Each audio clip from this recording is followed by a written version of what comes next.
నమస్తే అన్న, అందరికీ నమస్కారం. ఇరాన్ ఓడరేవులను దిగ్బంధిస్తామని చెప్పేసి అమెరికా ప్రకటించిన విషయం అందరికీ తెలిసిందే.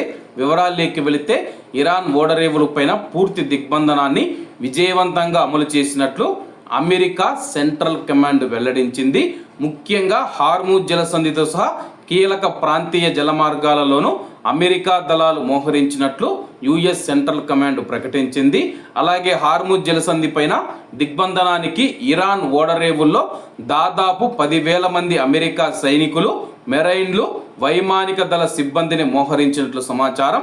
దిగ్బంధనాన్ని ప్రారంభించిన 36 గంటల్లోనే ఇరాన్ నుంచి వెళ్లే వాణిజ్య నౌకలను అమెరికా దళాలు పూర్తిగా నిలిపివేశాయి. సముద్ర మార్గం ద్వారా జరిగే అంతర్జాతీయ వాణిజ్యంపైనే ఇరాన్ ఆర్థిక వ్యవస్థ ఎక్కువగా ఆధారపడి ఉందని చెప్పి US Central Command commander admiral Brad Cooper గారు పేర్కొన్నారు. యుఎస్ నావికాదళ పర్యవేక్షణలో క్షిపణులు సిద్ధంగా ఉన్నాయి. అవి ఇరాన్ పోర్టుల నుంచి బయటికి వచ్చే లోపలకు వెళ్లే నౌకలను లక్ష్యం చేసుకుంటాయని అమెరికా సెంట్రల్ కమాండ్ సోషల్ మీడియాలో ప్రకటించింది. అయితే హార్మూజ్ మొత్తానికి కాకుండా ఇరాన్ పోర్టులను మాత్రమే అమెరికా దిగ్బంధించినట్లు తెలుస్తూ ఉంది.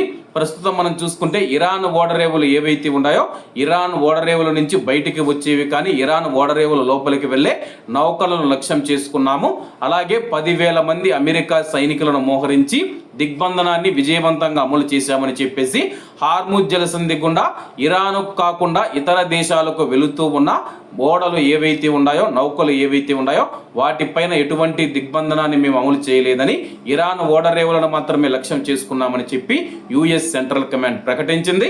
కాబట్టి అందరూ బాగుండాలి, అందులో మనం ఉండాలి. అందరికీ నమస్తే అన్న, జై హింద్.